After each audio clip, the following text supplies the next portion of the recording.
Okay, it's 7:01 Tuesday, Tuesday, May 16th. Happy birthday. Happy birthday, Sue. I'll call the meeting to order. This is the Bicycle and Pedestrian Advisory Commission for City of Urbana. Could we have a roll call? Annie Adams. Here. Bill Brown. Here. Bruce Michelson. Here. Kara Dudek. Joseph Shaw. Nancy Westcott. Here. Susan Jones. Here. Daniel Sapphire. Here. Sartak Prasad. And Audrey Ishii. Here. And John Zeman here. Okay, Okay. we have quorum. We have a quorum, thank you. Are there any changes to the agenda or additions? Nope. Okay. Oh. Was Allison going to talk about the LRTP? I don't know. Did you want to have your own time to talk? I mean, we can all, when we discuss the resolution, you're welcome to join us, I think, for discussion. But do you want? It's kind of a last minute ask, but yeah.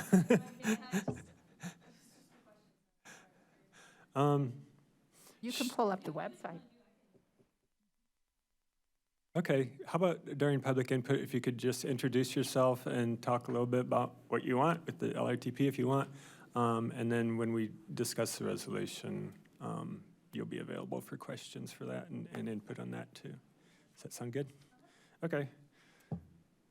Good idea. Approval of minutes of previous meetings. We have February and March minutes to approve. Did anybody have any revisions or corrections?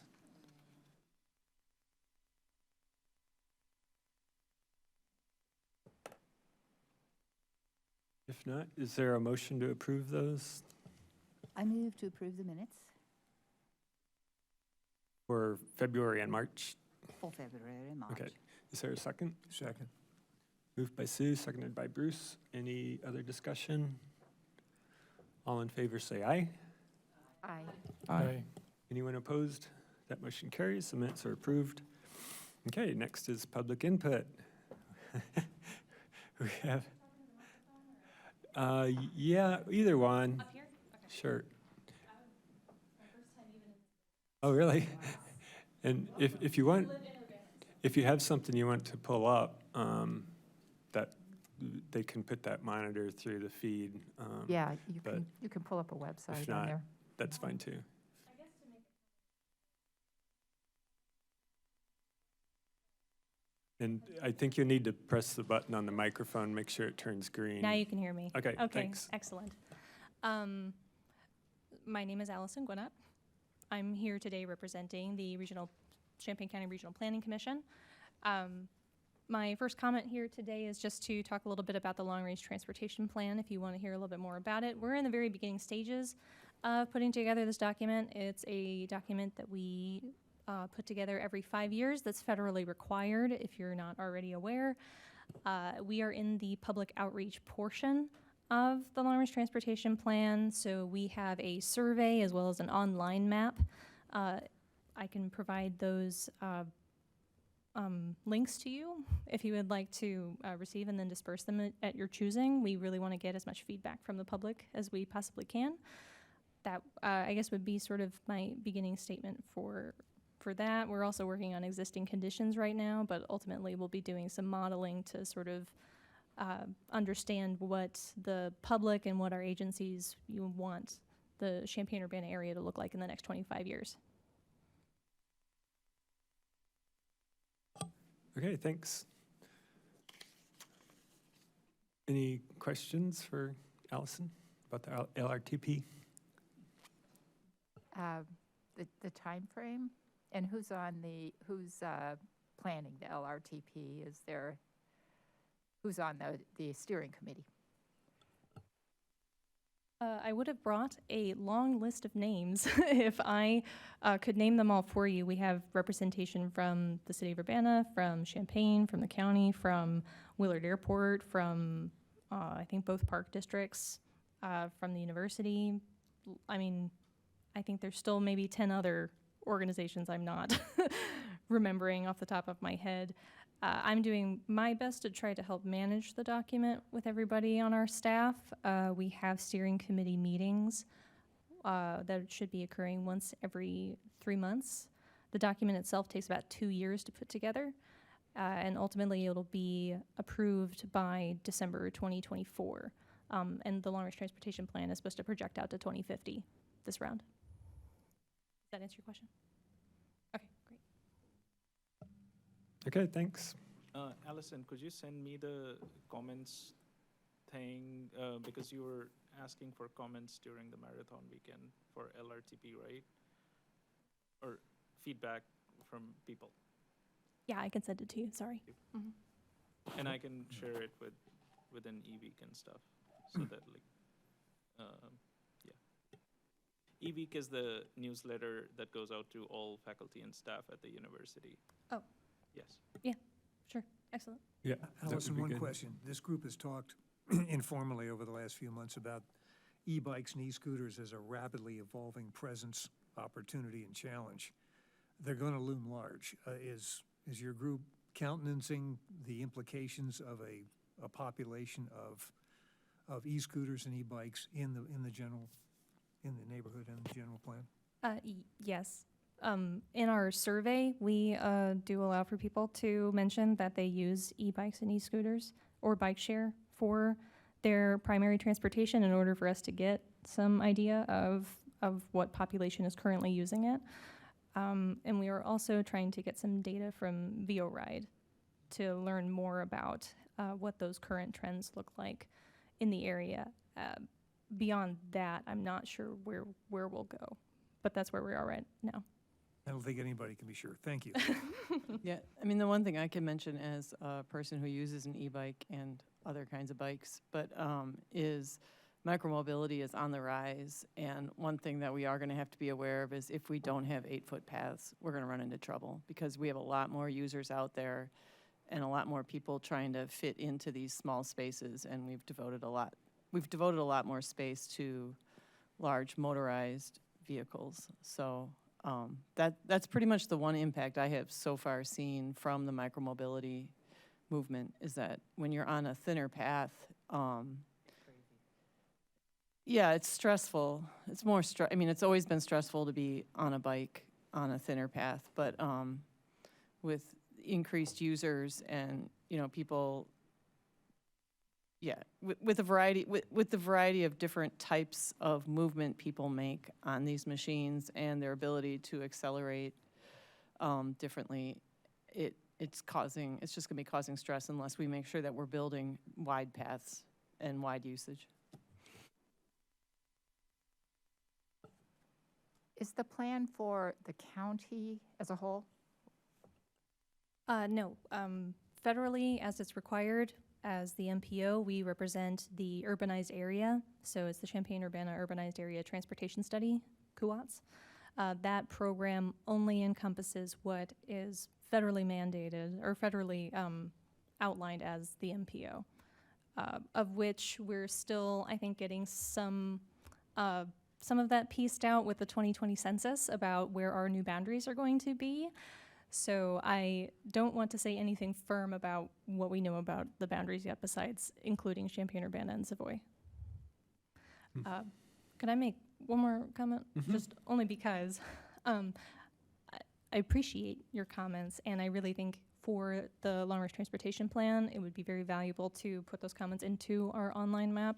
And our survey does also sort of ask a preliminary question about level of stress for users of every kind of mode. So it would just be really helpful for us to gain that local level of understanding of what people think about that right now.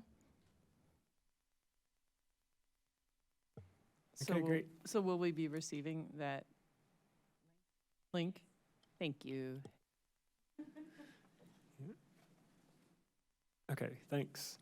So next is the unfinished business resolution recommending that Urbana apply for a Safe Streets for All planning grant that we had some discussion on last week and actually voted to, what did we do? We voted to preliminarily approve it or something contingently to move it to this meeting because it wasn't on the agenda. I think we just directed to consider it at this meeting. So Audrey, did you want to present more on that? Okay, and you had some examples. Yeah.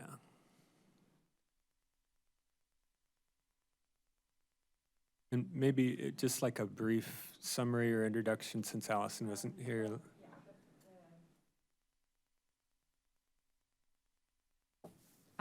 I just wondered if everyone's gotten a chance to see it, is all.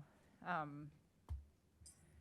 don't think I have it here, Okay. Bill, unless you can pull it up to look at, if anybody needs to look at it, or has everyone seen it? I think everybody's had a copy for Okay.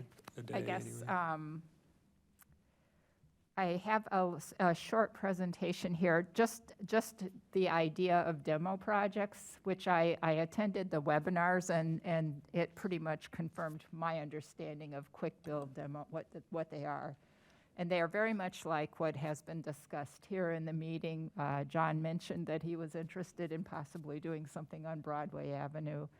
And Bill has talked about temporary traffic calming toolkit. Certainly, Annie has shown many examples of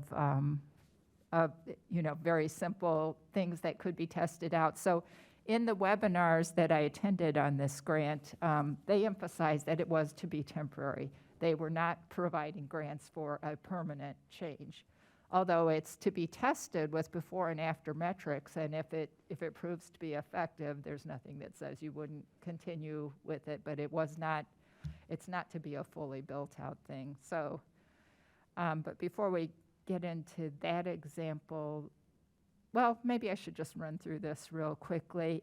Back in December, somebody who worked with the Center for Latino Progress in Hartford, Connecticut for several years and received Vision Zero grants, gave us a quick talk on what quick build demo projects can look like, and I'll just run through that real quickly. And his name is Tony Shirolis. In Hartford, similar to here in some ways. I don't know if you guys recall when we were topping the nations for cities our size in gun deaths, Hartford was right up there with us. We were kind of 1 and 2. So they are working on a lot of the same problems. And then this is a picture of Tony looking at some things and explaining what a quick build demonstration project is. It started off with what's called tactical urbanism, where people would kind of take some paint and go out and make the fixes themselves, knowing that it was going to be just temporary. But in some cases, communities recognized the value of that and ended up keeping it where it was popular. And now it's been adopted actually by our Fed Highways, our U.S. Department of Transportation, as a legitimate and valid source of data to inform the action plans, which are what this grant is about, is having an action plan. Basically, they're looking for every community in the country to have an action plan to drive down the fatality and serious injury rate. A real Vision Zero vision is what it is. So there, again, some testing that they did in Hartford, comparing where they had speed hump locations before and after, the data for before and after, what kind of reduction in crashes they had. And there was a reduction even where no speed humps were put. As you can see in the last item there on that table, control group 14%, but I have to wonder if even knowing that there are speed bumps on other streets, if that didn't even have an impact on streets that didn't have them.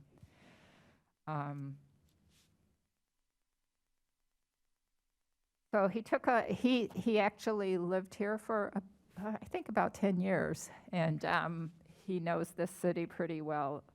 And I guess he's basically suggesting Lincoln Avenue, which I would say University Avenue is what's known as a strode, something between a street and a road, and it hasn't really been designed as a pedestrian-friendly or bike-friendly thoroughfare.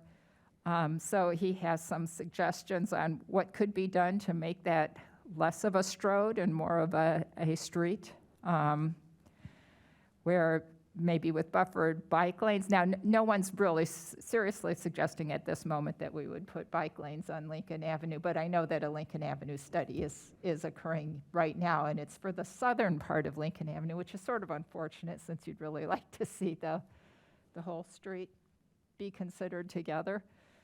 We'll see, hopefully, some of the work that RPC is doing on that will spread to the northern part as well, because I know there's a grant out, an application for an actual project on North Lincoln Avenue. So here's a suggestion of just the kind of short, quick build examples that could happen: narrowing Lincoln Avenue, putting breakaway bollards, not like the kind that I got,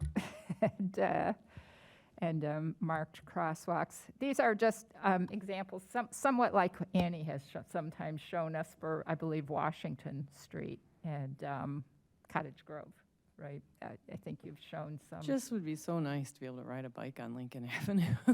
There's It's just like you just don't even go near it now. As a pedestrian, you hate crossing it, and on a bike, you just avoid it. Well, here's a pedestrian crossing with a temporary planter island example.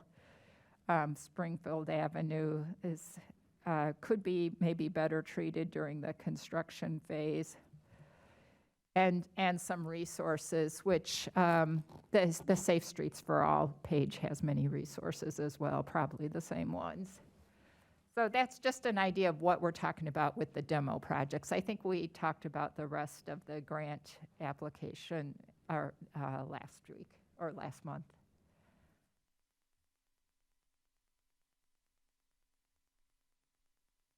Okay, thanks.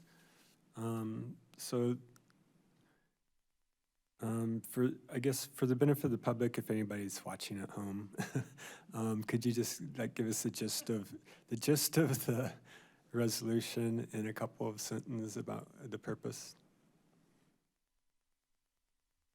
Or you want me to I don't try? have it in front of me. Oh, okay. Yeah. could you- Okay, well, basically, this is a resolution, a little bit of background for the Safe Streets for All grant. Actually, it's Safe Streets and Roads for All, I realized when I followed the link, so maybe I should put and roads in there. So this is a grant opportunity that started last year and will be going for another 5 years, I think. 4 more, so 5 total. Several $100 million each year. I think you put that in there. Maybe $500 million. Well, something. it's $1 billion per Every year year? for 5 Okay. years, of which 40% is for planning and demo projects by law. So they were unable to disperse all that funding last year. Right. They did easily disperse. Implementation projects cost so much more. They had no trouble with getting the other part. A lot of people were applying for the implementation grants and not so many for the planning grants. So they had leftover money in the planning pot that they're rolling over. Is that right? I don't know if there was tons of implementation grants, because it was required that you have an action plan already in order to apply for that. My understanding was the implementation grants were very competitive. There was way more applications than they were awarded. Yeah. But they're also a lot of money. They cost a lot. I when you're think talking the about planning is the laying way to go. concrete. The other thing that's nice about planning is it gives people the chance to see something and say, hey, this works or this doesn't work, and it doesn't make it feel like it's being shoved down their throats, and they can see the actual positive, what happens, from a positive perspective. So it just kind of, I think it's nice if we can, I think the planning sounds great. So as part of, I guess my question is, As part of the planning grants, you're also talking about demonstration projects. So I know you went to the webinar and they talked a lot about the process and the grant program. So can demonstration projects be part of the planning grant application? The temporary, Yes. okay. They encourage you to, you don't have to end up with a completely finished action plan. They're expecting that you would use these demo projects to help inform your action plan. So it's, basically, they're very much encouraging this application. Okay. And it's so much so that even if people apply for an implementation grant, which I believe RPC is probably going to do so, they may take elements of planning and demo projects out of it and fund it separately, even if the grant as a whole does not get funded. And for So each, they are really looking to find ways to get this planning and demo, and I believe they kind of added the demo element this round also. Again, people just weren't sure where to go with planning alone. I think Urbana knows where to go with it because we've been looking to have an action plan for quite some time, ever since October 2020 when we passed the Vision Zero resolution. and for each entity that applies for a grant through this program, you have to choose either implementation or planning. Is that right?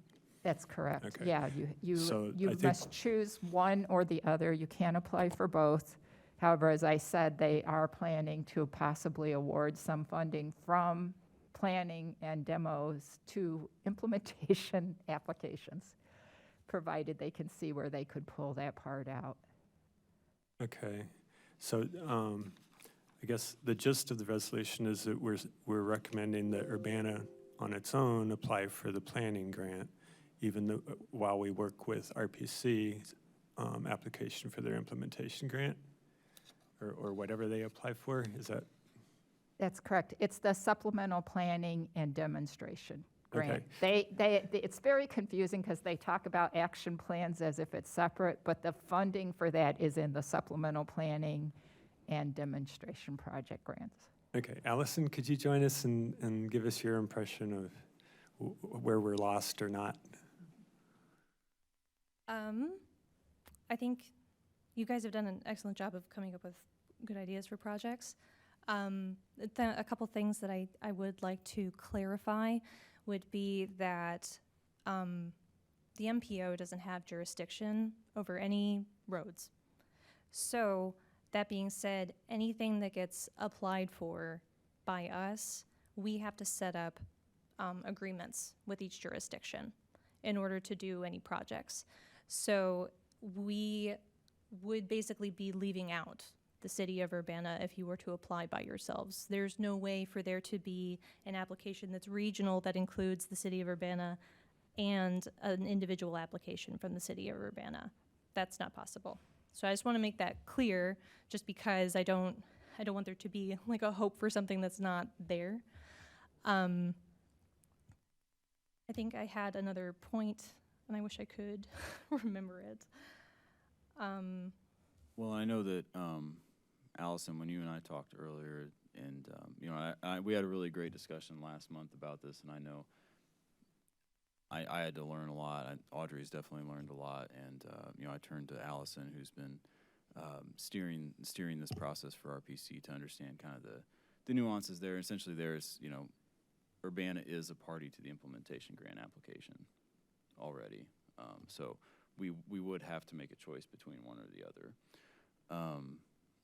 And I think what you were saying, Allison, is that some of the suggestions that are being discussed here could be incorporated in our application potentially, like you touched on, Audrey. I mean, there are elements that could be in the implementation grant, because because it really does include not just physical construction, but educational pieces, the softer side of, you know, safety as well.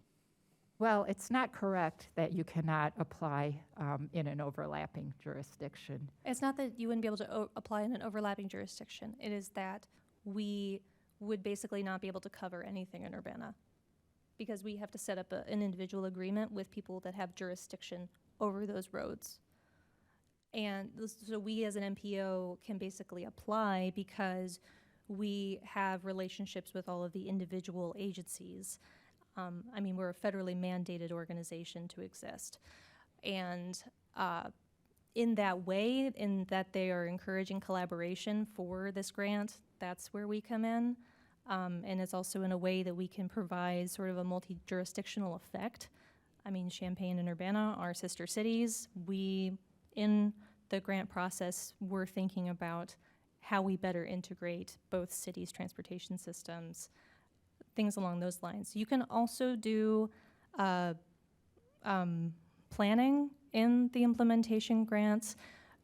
We did consider planning projects for the implementation portion in the previous grant that we applied for. And it seems the exact same in this case, is that you can apply both for planning, you can apply for demonstration, that can be a part of your implementation grant. And I think the other thing that I do want to mention is that, of course, last time when we applied for an implementation grant, this was because we had what was accepted as an action plan. In our review with FHWA, we met all the requirements. We just didn't receive funding for one reason or another. So our safety plans, according to the federal government, were appropriate and allowed us to apply. That doesn't mean that we can't do additional work on those action plans, provide additional data, or, I think one thing that we will have to do, because this version of the grant does require you to basically meet all of their additional requirements for action plans that we didn't necessarily meet last time. You kind of only had to meet so many in the previous iteration of the grant, but they are requiring that action plans be fully completed this time, especially if you're applying for an implementation grant. So areas that we were lacking in included our review of policy. And we did not, even though we did some public input, it was not strong, so we would have to do a lot more public input, which is fine. It's just that would have to be a part of our application this time. And I don't want to be the only one asking questions if anybody else has a question. I have a quick clarification go ahead. question. If the RPC is applying for an implementation grant and Urbana decides to apply for a planning grant, that also disqualifies, or are those two completely separate streams? Only if Urbana is not applying for a construction project or for planning within our implementation grant. It just sort of, the way I think of it in my head is just like a map with Urbana cut out. Okay, so it would disqualify Urbana from, or rather, you wouldn't be able to apply for your implementation grant, including Urbana as well. But that is not correct. They specifically said that overlapping jurisdictions may apply. You simply have to show how the activities are complementary and coordinated. You do not have to cut out one community because it's concerned with its pedestrian fatality rate as compared to the region as a whole. Can one community send in two applications, is the question. Absolutely. If it's part of another jurisdiction, it absolutely can.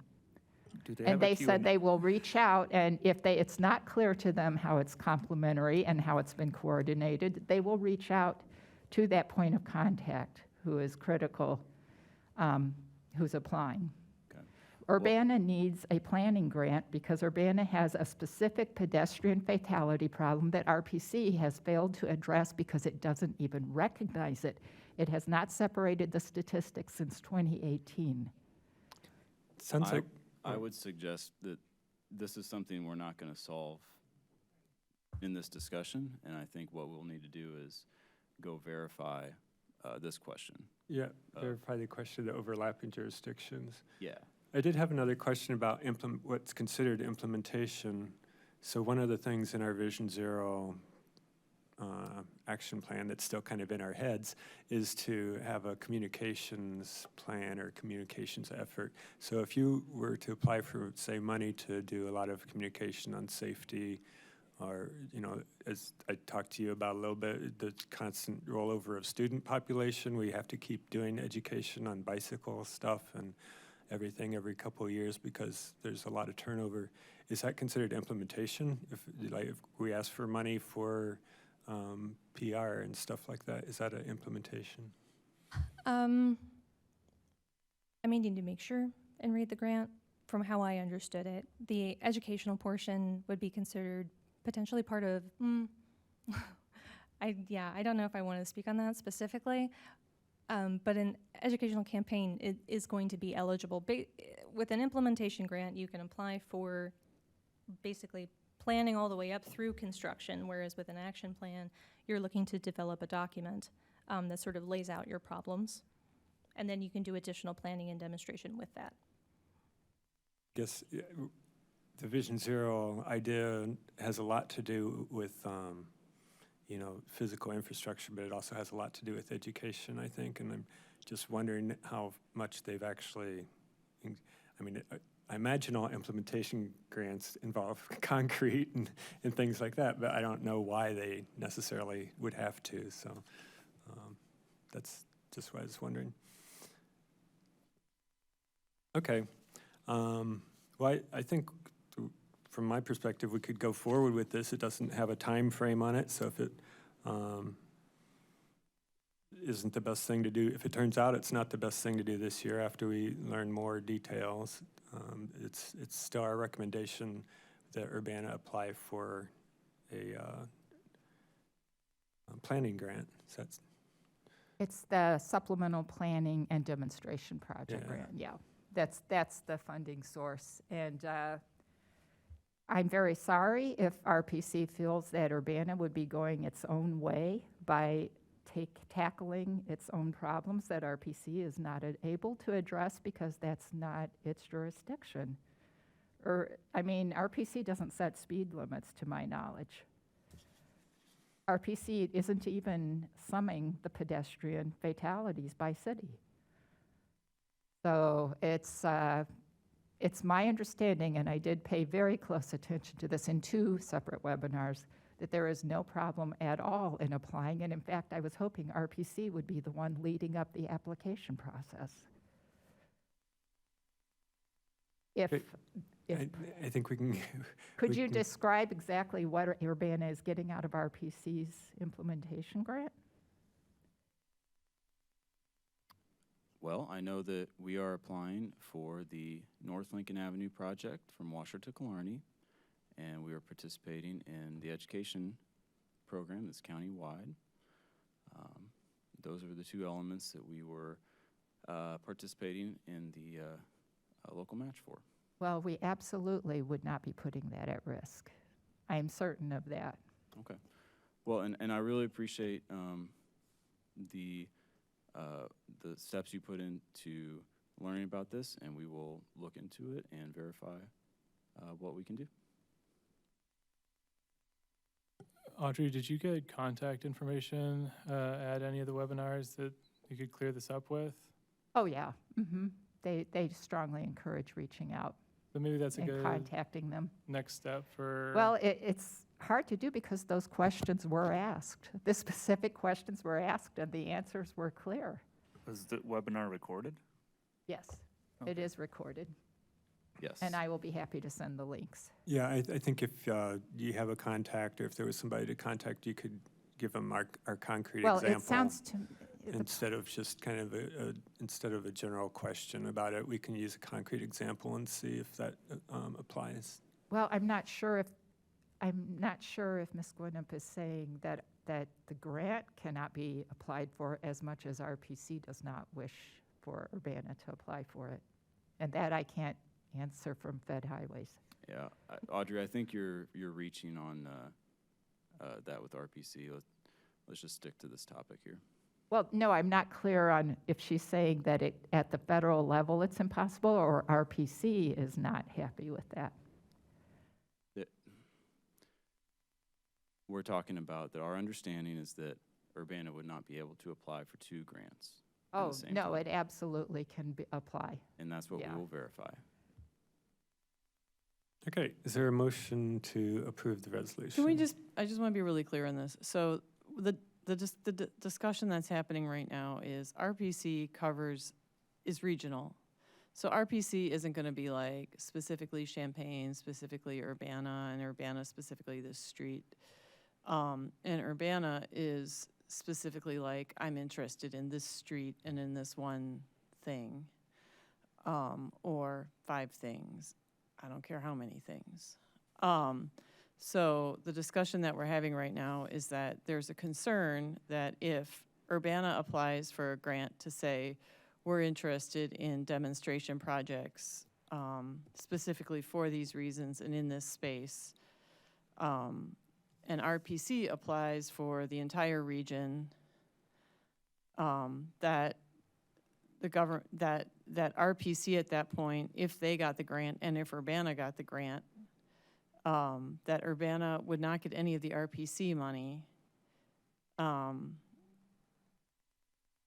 But in my mind, it would be surprising if we actually all got these grants. Like, I think it's either gonna be RPC's gonna get the grant or Urbana's gonna get the grant. I would be surprised if both people got the grants, then everyone gets funded. If RPC gets the grant, then Urbana's been knocked, let's say RPC gets a grant, then Urbana gets knocked out, then everyone gets funded. And if Urbana gets the grant and RPC doesn't get the grant, then Urbana gets funded. I mean, am I like misunderstanding something? I think part of it is whether we can be included in the application. The one thing that we need to clarify is, because when they apply, they're applying for specific projects. So whether they can include an Urbana project in the application is the question, if we apply separately. It would be an either or. The projects Well, that RPCs. that's what we need to clarify, I think, yeah. Could we, hypothetically, could we make a motion to pass this if, like, after there's conversation and confirmation? Yeah, we can put it off, but I think for this cycle, it's June deadline, is that right? July? It's July 10th.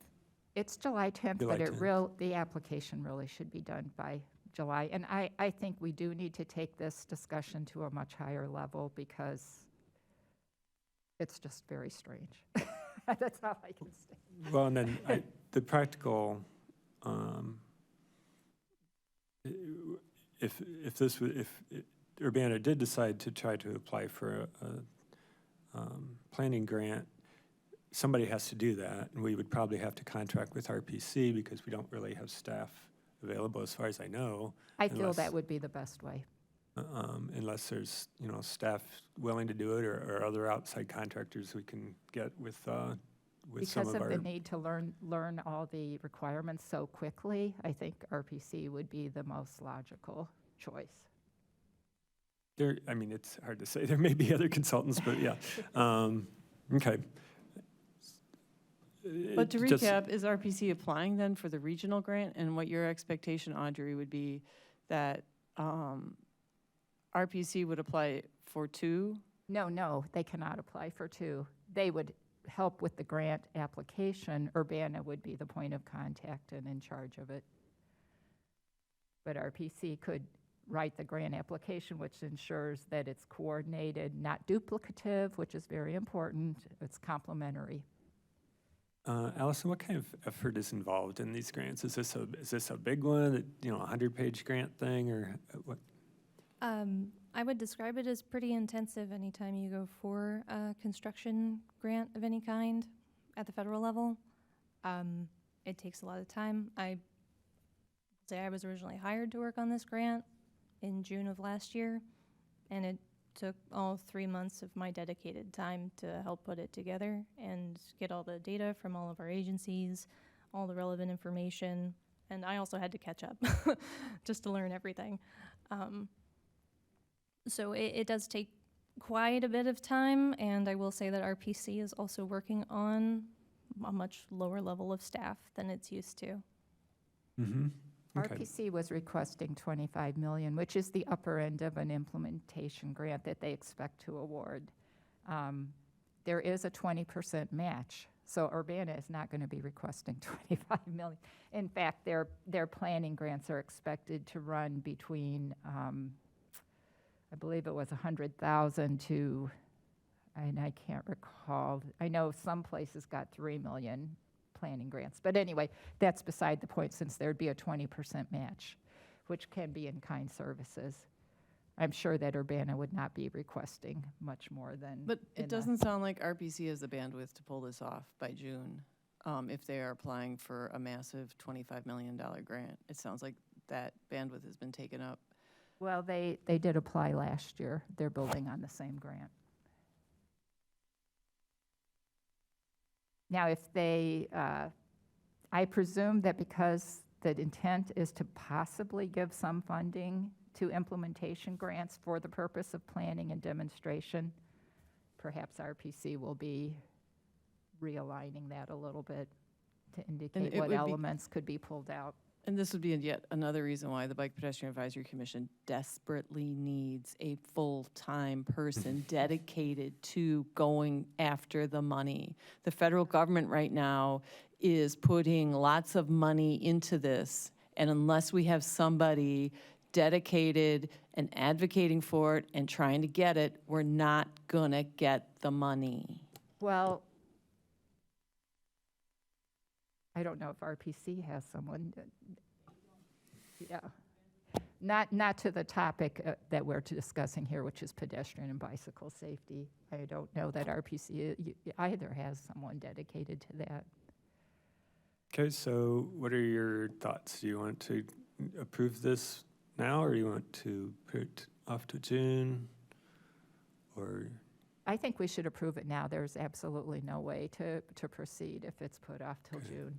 If something is incorrect in it, that's a problem for another day. Every ordinance does not go out, or resolution doesn't go out absolutely spot perfect, but I am quite certain that this is, that the items which are mentioned, especially in the bottom whereases, are things that were gone over in the webinar, and I have a slide, which unfortunately I don't have here, that talks about specifically multi-jurisdictional applications, and they are fully aware of that. There were many questions on that. Obviously, that it's in fact already happened in the last round. There's already cases where a city and an MPO both got it. Now, whether they cut that city out of the MPO, I don't know. Seems unlikely, but maybe. okay.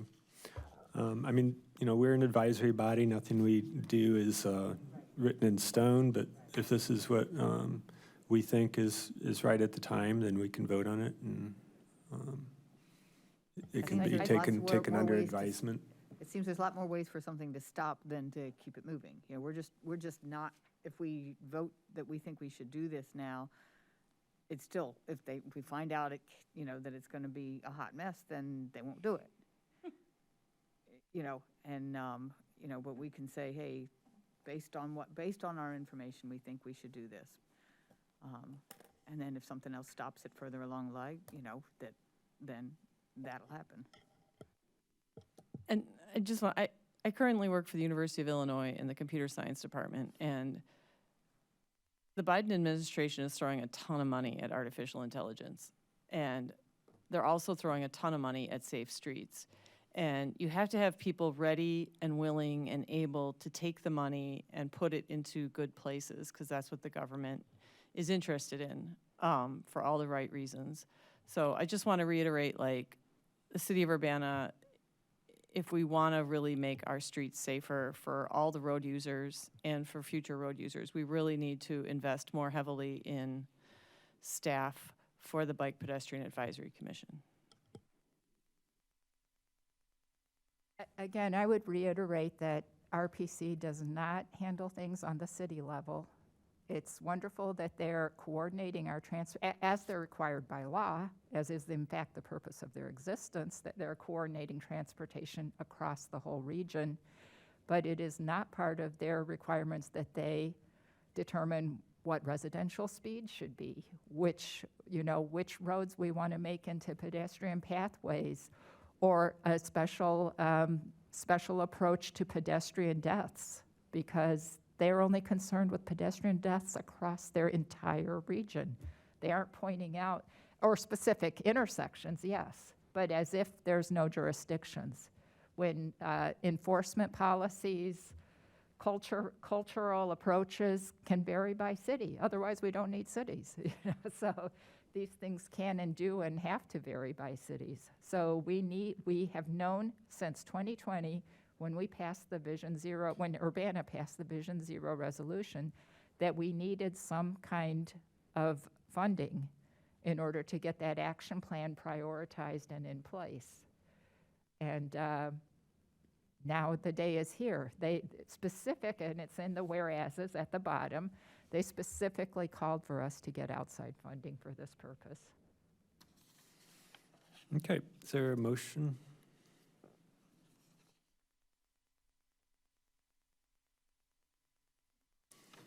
Well, if you want to consider it tonight, you would say, I move to approve the BPAC resolution recommending that Urbana apply for a Safe Streets for All grant. I would so move Okay. that Urbana, I can't remember it all. Is there a second? We need to see if there's a second first. Second first. Is there a second? I'll second. Okay, it's been moved by Sue and seconded by Bruce. Okay, discussion. Sorry about this. I just looked up, like SS4A grants for multiple awards. There's a FAQ question. Can I apply for and/or receive multiple SS4A grants? Answer, for FY23 funding, an eligible participant will only be able to submit one application, either for a planning and demonstration grant or an implementation grant, but not both. Applicants may and are encouraged to include supplemental planning, yada, yada. So does that help our discussion? I think we kind of, yeah, I think we agree with that, but we aren't sure about the overlapping jurisdiction thing, and if being a part of the RPC application makes us, if that Yeah. if that interferes with that. So that's what needs to be clarified, I think. Okay. I have one edit to possibly to the resolution. It says something about pedestrian awareness, blah, blah, blah, for all road users. I was wondering if we could insert pedestrian safety awareness. Because it kind of changes. If you just say pedestrian awareness, it could either mean that the pedestrian has to be self-aware, which I see. generally they are. So if you put safety in there, then it would kind of move it to all users.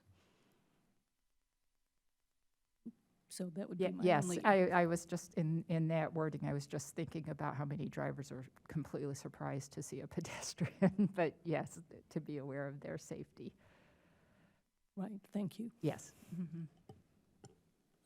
Also pertaining to the wording of the resolution, it's at the end it says Vision Zero Action Plan, which it was my understanding that because implementation was so oversubscribed in the last round of the SS4A, most of the recipients of the implementation grants already had a plan called like an action plan.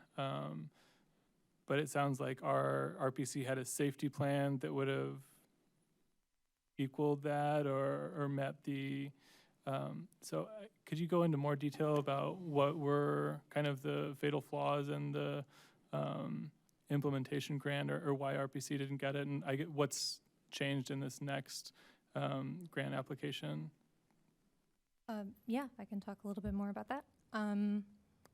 As far as fatal flaws, it seemed to be mostly about our explanation. We had a pretty large grant, which we were aware of, and we wanted to see what was going to be applicable. And so when we heard back from them, it just needs to be more clear-cut about what we're asking for, because we were going after kind of a large area. And then, what was your second question? So what about this grant application will make it more competitive than last year's?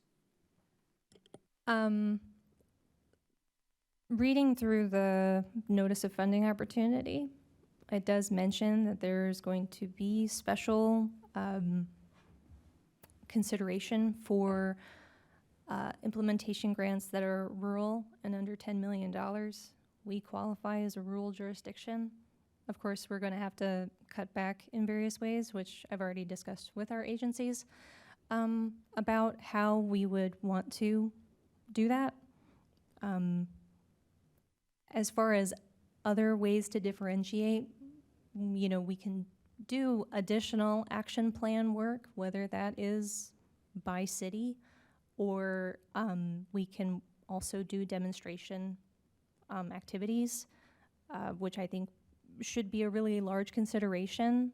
One thing I think should be important was that when SS4A came out last year, everyone was scrambling.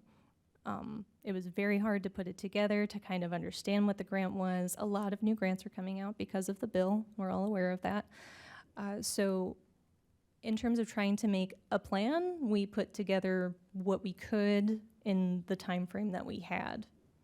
And because we met the, I will say also at the time, the action plan grant, as it was called and has now been changed to being called a planning and demonstration grant.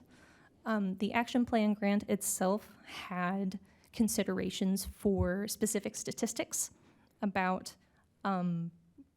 issues within communities, to which they wanted to have, there were 3 statistics. They wanted you to have 2 out of 3 of them met.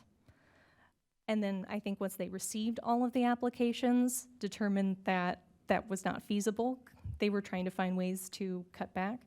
And so we also did not think that that was going to be a great idea, because compared with many other cities in the US, we are comparably a lot safer, which doesn't mean that there isn't room for great improvement. It is simply a matter of the statistic that was going to be on the page and whether that made it look like we should have been receiving funding. Thank you, I appreciate it. And what was the safety plan that was equivalent to having an action plan?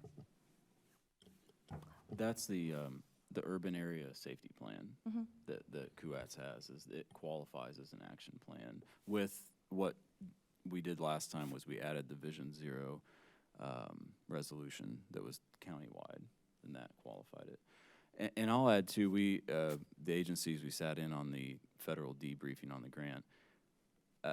I'm very sympathetic to, kind of from RPC's perspective, what happened in the last round. They went to the webinars, got this essentially got the impressions like, okay, for this application, do it regionally, get as many people together as you can, throw in everything in the kitchen sink, you'll have a better chance of getting something. And then the comments we got back was like, there's too much stuff in here. I mean, it's literally kind of how it went. So then we're like, oh, okay, so telling a simpler story this time is gonna kind of is what we understand will get it. Basically, it's, get us through the reviewers a little better. Yeah. So. Yeah.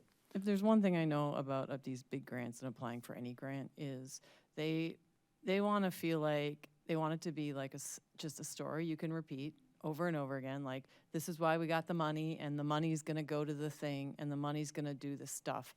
They don't want you to say, we're just going to spread it around. And they want to feel like something very specific and important is going to happen, that they can say, that you can have a politician, politicians are great, so this isn't like a negative thing about politicians, but they would like to have a politician like stand there and be like, look at this cool thing we did. And now, and so it's really important that narrative is told, and that we do have the ability to have that story. And that's just something I know from grant writing. You gotta, and a person who has lost big grants and had her heart broken, I can just say, it's like, as I'm sure you were last time, that it's really important to have just these really discrete stories, which is like, this is why we're doing it, and this is the direction we're going, and it's gonna happen. We're not making this up. So, but yeah, so thank you for your work on all that. I know how heartbreaking it is to like spend all this time and then be like, oh man. For my own sake, that was not my first rodeo in applying for a federal grant. This is my first time with RPC, but absolutely, it can be a huge slog. And then through all that, you have to then understand what they were thinking at the time. and usually they'll tell you after the fact. Okay, any other discussion? Ready to vote? Okay, all in favor of approving the resolution, say aye. Aye. Any opposed? Nay. Okay, that motion carries. Thank you. Thank you, Allison.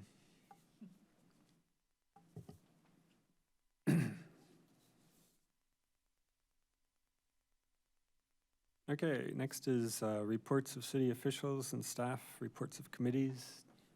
Do you have anything, John?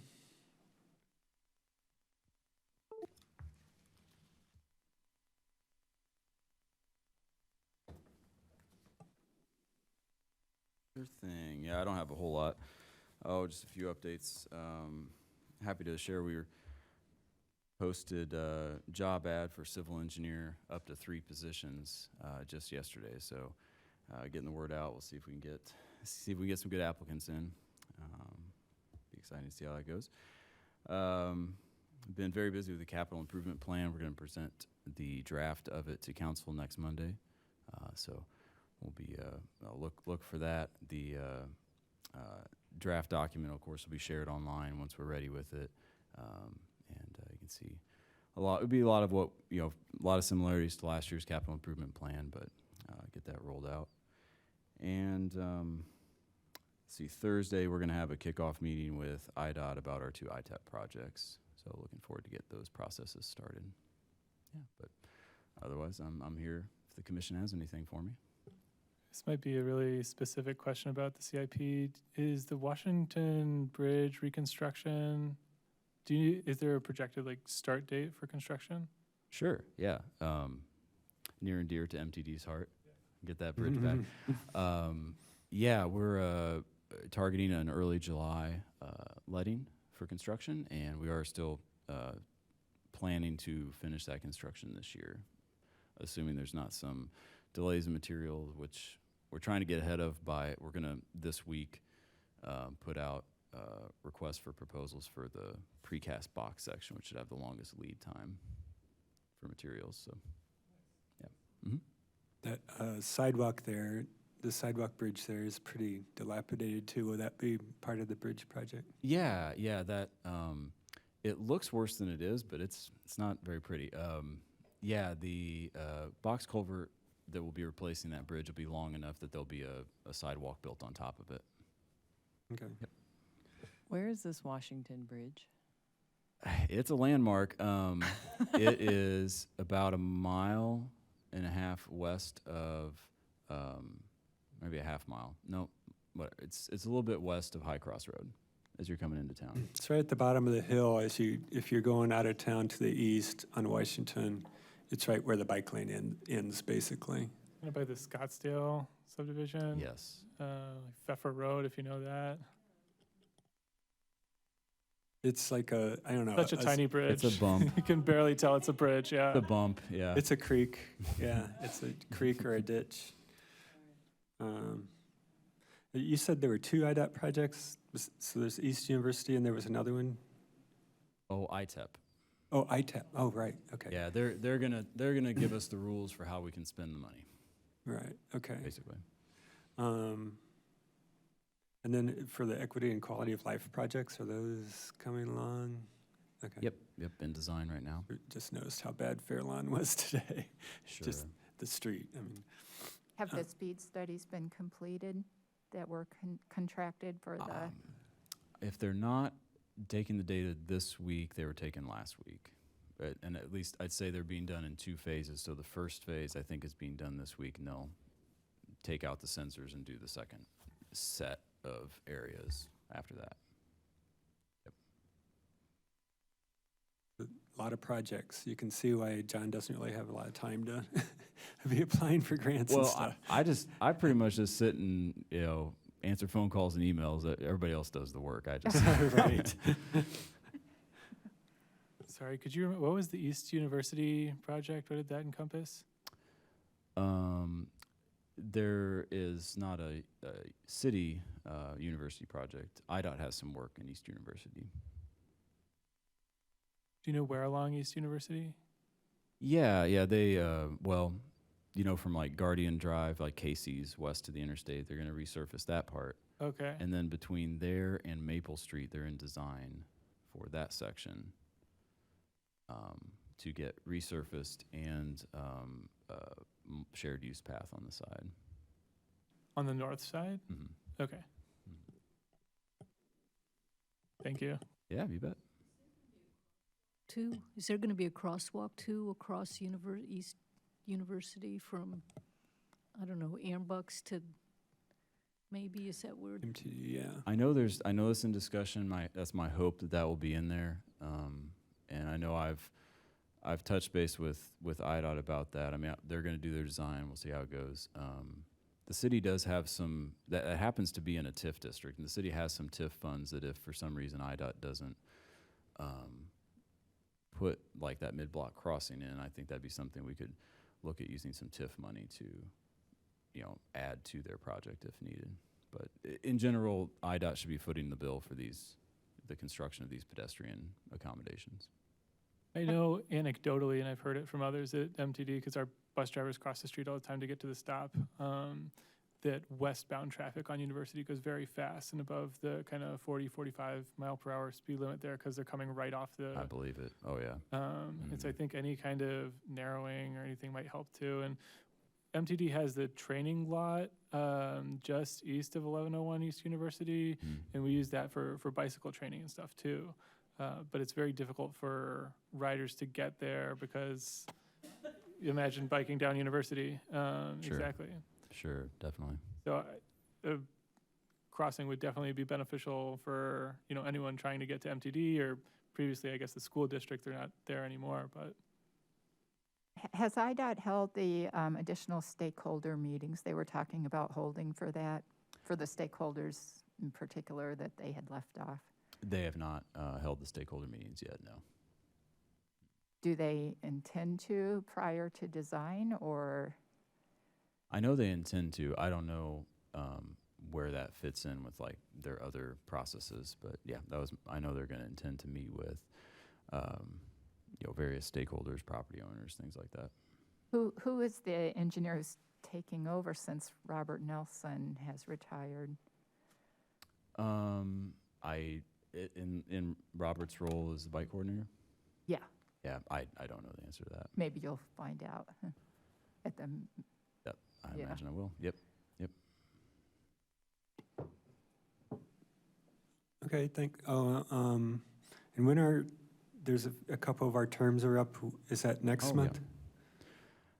That's right. Yep, looking at it right now. So we've got Annie, Bill, Kara, Yusuf, and myself. Our terms are ending in June, and so I know that Annie is on the docket to be reappointed in an upcoming city council meeting. Otherwise, we're going to have some vacancies coming up. Okay, yeah, I'm going to take a break, so the mayor will be able to appoint a new chair, and I know there's a couple of city council members that are probably interested, Okay. or at least one. Tell your friends. Okay, thanks. All right, thank you. New business. We have Bike Month on here, nothing specific, but I know there's the Ride of Silence coming up tomorrow night. If you haven't been on it before, it's a good experience. You just ride very slowly around town. You don't talk, or you might whisper now and then, or you might say pothole, or, you know, right turn, stuff like that, but you do. Why are you looking at me, Bill? Because I'm always impressed that you can go that long. No. No, it's fun. You can talk before and after, and it's just a nice, quiet ride around town, very slow for, what is it, Sue, 7 miles? 8 miles? 8 miles. Takes maybe 45 minutes at our speed, an hour. Close to an hour, because By the time there's you a lot of stop and pauses everything. and, you know, and it's not a bike club ride. It's a people who care about bike riders ride. So Yeah. we have people there who are not, you know, riders at all, who are just coming out to support. There's opportunity at the start to mention people you know who have been killed or injured while riding, and then yeah. So if you print these out, you can tape them to your bike or stick them on your back or something, so people that are looking at you know a little bit about what's going on. There's a big group of riders. We have lights on, and Cool. usually there's some police officers. I don't know if anybody's contacted the Urbana officers. Jeff, do you know? Okay. Who would do that, Sue? Who normally does that? Charlie? Okay. Well, hopefully we'll have a couple of Urbana police officers there riding with us, and then I they'll... think the U of I police also came. Well, I think in the U of I past. came before Yeah. too, but I think the last couple of years it's been Urbana. It was But- Urbana Police, and they did a great job. They blocked intersections, stopped so it the cars allowed, for it you. allowed us to just keep moving and stay together. It was absolutely just fantastic to have them there. Yeah. So what other bike month things do people want to mention? Well, this Saturday from 10 to 12, the Village of Savoy will have a bike rodeo for children at the Savoy Recreation Center. And the Saturday after that, the 27th, Cynthia and I will be teaching people a smart cycling class. So it's a $20 registration, but you can get it waived if you talk to us. And that's 4.5 hours of kind of classroom activity that you can do from your house and online and remotely. It teaches you how to turn left and turn right safely, how to start, stop, that kind of thing. And then on Saturday, the 27th, we'll have in-person training for how to do, rock dodges and quick turns and maneuvers that will really, I think, take you up to the next level with your bike handling.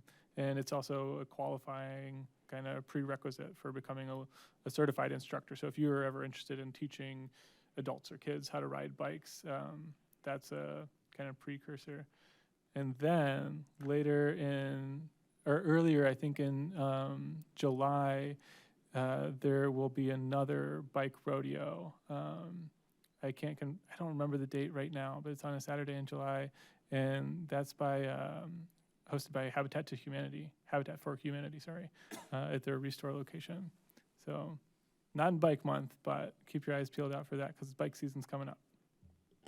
Great.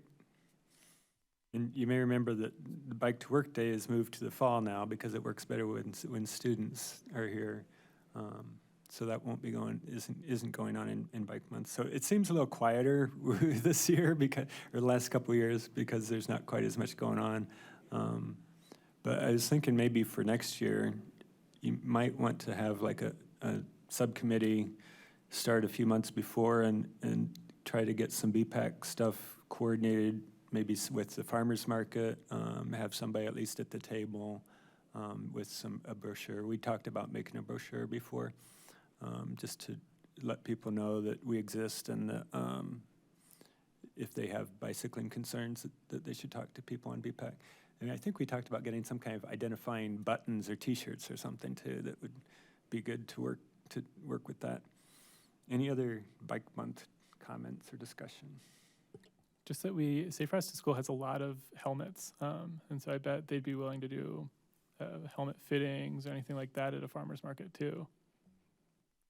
Big boxes of lots of helmets.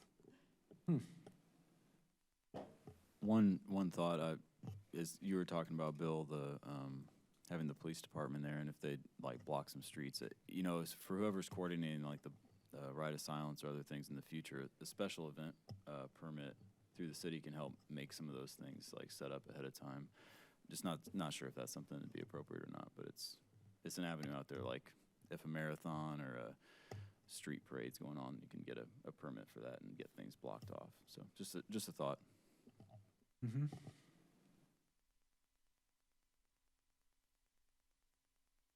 Okay.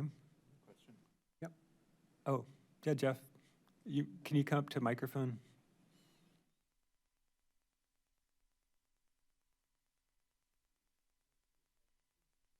Might have to press the button. I think this month the awards will be awarded for bicycle-friendly communities. So That should be any day yet. I checked earlier today and I didn't see him, so. But Urbana's got their reputation then. We're Yeah, hanging I in there, was so wondering, that'll be I a was big thinking event a about little that the later. other day, that this might be about that time. Okay. Next, Bruce asked for this item, remembering Linda Lorenz. I know probably a lot of people know her or knew her from her riding around town, and I knew her from working with her at the giant garage sale that the Humane Society does. But Bruce knew her as Bicycle Pedestrian Advisory Commission member some years ago, so he wanted to talk about her work a little bit. She passed away, what, 2 weeks ago, about?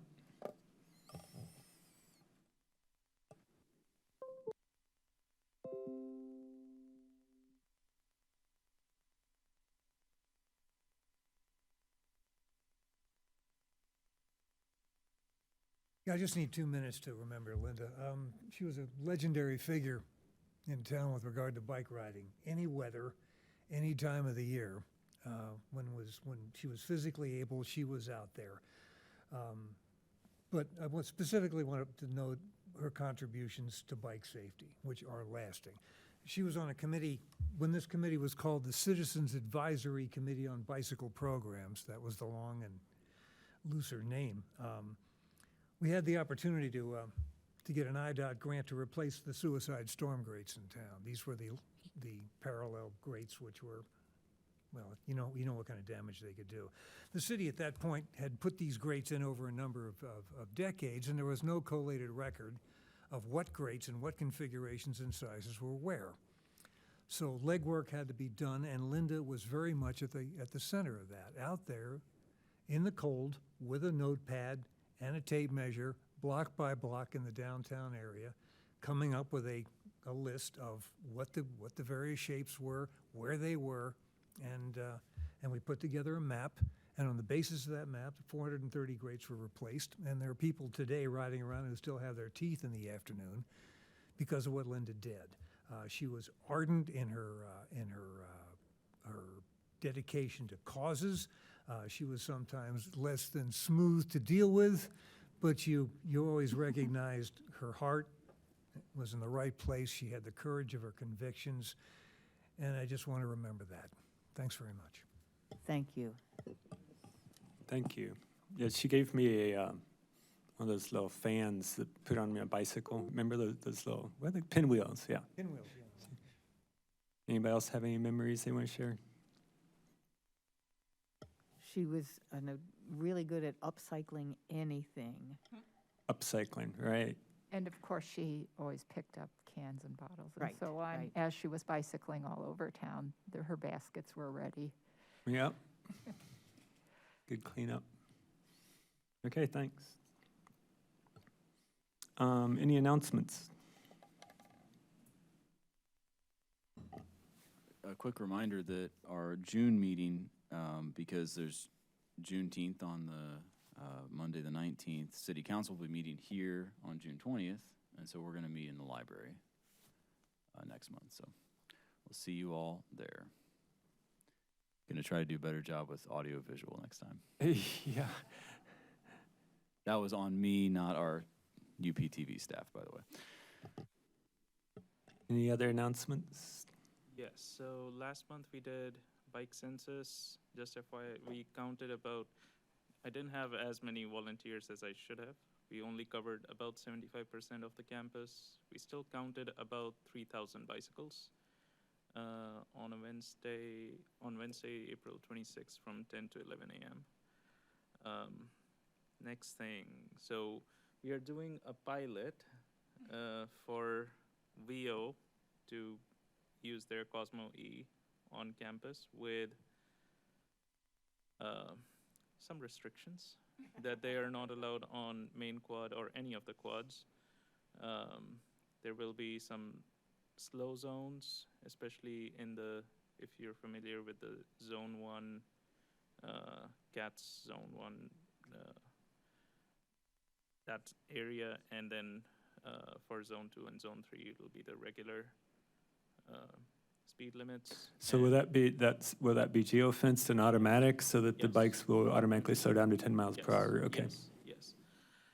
So that's what we are piloting starting May 22nd. There will be a notification sent out. And we are currently, again, like if it is successful, we'll evaluate in the second week of August. And if it is acceptable, we will update the contract. But that's again, like that's an if statement. So yeah, I had another thing that I forgot. Not about VO. That was the third announcement that I had, which I forgot.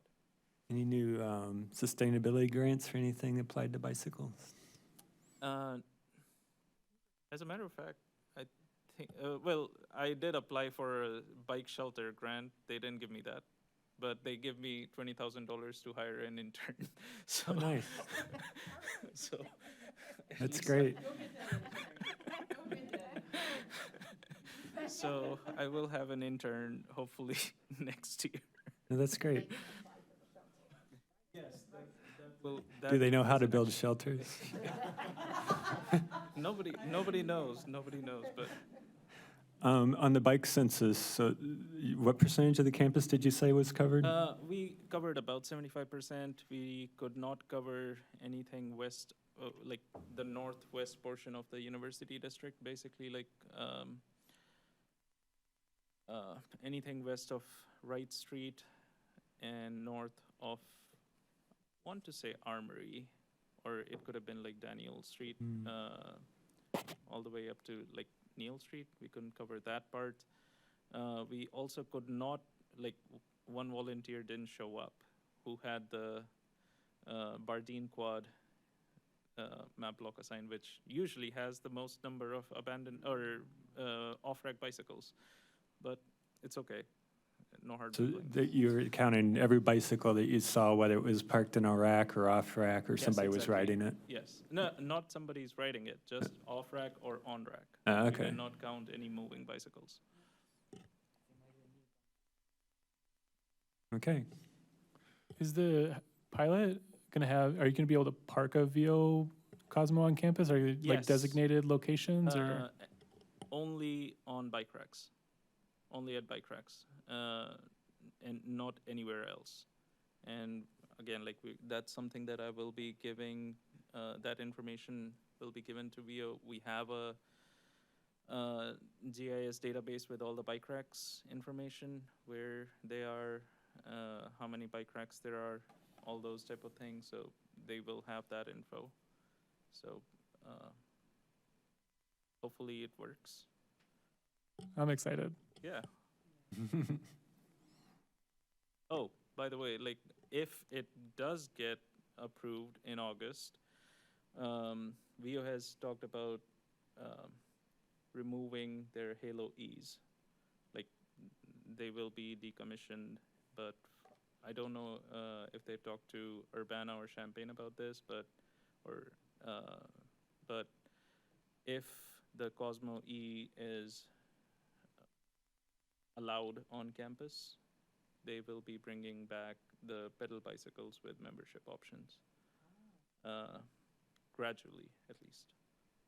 And it will be closer to a 1-to-1 ratio of how many Cosmo E's are versus how many pedal bicycles there are. Is that something they're doing because it makes business sense or because it was part of the negotiations? I've been bugging them about this. I've been nagging them, please bring back pedal bicycles for 3 years. And I mean, they've been telling us that allow us to bring scooters or these Cosmo E's.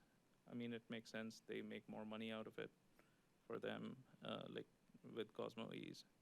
But students specifically want a cheaper option. But there was The nothing pedal in the, bicycles are the cheapest. there was nothing in a contract that said you have to do this? We are going to have the verbal agreement at least, and it is in email writing. So I Okay. would say there is a paper trail. Okay, it sounds like maybe something, okay. Any other announcements? can give an announcement on the Sage Walking Trail. I've shared the information with folks at the city, not only John, but with some other folks. And I'm working with 2 women who are not on BPAC on it. And we are kind of trying to just figure out what the right plan is. The city has an arts commissioner who can work on it. I don't know if if they have the bandwidth to work on it, but they do have an arts commissioner who's aware of it. And just from just to give you just an idea, one of the things that we've decided could be kind of cool would be just calling it the Sage Trail, but actually work with the sage plant, which is green and purple. And you could have 2 loops, and the loops would start out. And again, none of this is. It's just a plan. And it would be like outside the where the new Ryerson Hotel will be, in that intersection on is it Race in Maine? Elm or Green, Race and Green, in front of the library, Cunningham Township, the Lincoln Square Mall, and the Ryerson parking, the new Ryerson Hotel parking lot. That intersection. Does everyone know where I am? Big Green square and Race. intersection. Yep. Yeah, and so you would put like like the mural on the ground, because the grants. Oh, did I even back that up? There's grant money for paint on pavement, Bloomington. Gosh, I don't even know. There's grant money for something called paint on pavement from Bloomberg. And so we were trying to figure, and one of the ideas with a grant is how are you going to present an idea that Bloomberg can, that the granting people can replicate and share with other people and share with other cities. So sure, you can paint an intersection, but lots of people have painted intersections. So what are you going to do differently than just painting an intersection? Oh, wow, gosh, a 2.5-mile historic walking trail that connects to the intersection. What? Genius. So, sorry, I just realized you guys didn't. You weren't. Everyone hasn't That was been your part. elevator speech. That was great. Yeah, everyone hasn't been part of this whole like this. It was like more like I was meeting. I was like, wait, what? So then we were like, well, how would we do the paint on the pavement? And so you'd have like a compass. Basically, you'd have like a compass and like a sage plant, for example. Maybe I am not a muralist. I do not know what this would look like. And then spiraling out from that on your sidewalks would be a purple trail going 2.5 miles one direction, because we're trying to get to the university and we are trying to walk past the woolly mammoth is really one of our big goals. And then if you want to walk people down to the creek, so it's like you see the situation we got into. So we figured out a solution and we're just so proud of ourselves. We can't tell you. Now we actually have to do the grant though, which we all know is the hard part. So we're kind of working on, we're going to try to get together at least a map that we could share with the city that they could start putting out there. But I think it's absolutely a fantastic idea. I was watching people this weekend. Tons of people come in from out of town for graduation, many events. People come in from out of town are just looking for a thing to do that's free. And you can just like walk on this purple line or this green line and oh my gosh, you just so happen to stop and get dinner, or you just so happen to get a cup of coffee, or you have a tale to tell others about this giant tree you saw and you had a beer at 25 o'clock brewery while looking at that giant tree. So I think it's an absolutely fantastic idea. And I also think that we would have a good chance at the grant because it is a different idea. And it's also would be implementable. It's something that would excite other cities and they'd say, wow, we can do this too. So that's an update. Is that something that you want to put under future topics? Or do you think you'll have something that you want feedback on? Or is it just rolling along, you don't really need any feedback? I think it's due in June. It's doing very, Okay. the paint on pavement's due very Okay. yeah, it's due very quickly. So I'm not sure what's going to happen with it. And if not this time around, we can maybe hit another grant. So I'll let you know. If there's something I can actually present, I will. But if there's nothing to present, I don't want to commit to anything. Yep. Just because it's like, I don't want to if the city can't, we need the city on, we can't apply to this without the city. We can't just tell these folks, oh, we're just going to do a thing. We obviously need the city on board for this. So that's just where it's kind of at right now. And we understand that it's a short timeline, and we understand. But I know sooner or later something could happen with it, and it's always good to have plans, and it's always good to do these grant applications and get them ready to go, and then you can slice and dice and apply them to other things at other times. Okay. Any other announcements? Or we're getting into future topics? Any future topics? One, just an idea, if the group is interested, we could maybe revisit the BPAC goals that we set last spring. I was looking back to see when we did it. I don't know if it's true. It's got a date of March 18th on it, 2022. So different timeline than last year, but just if we want to revisit those, update them. Yeah, that's a good idea. Others?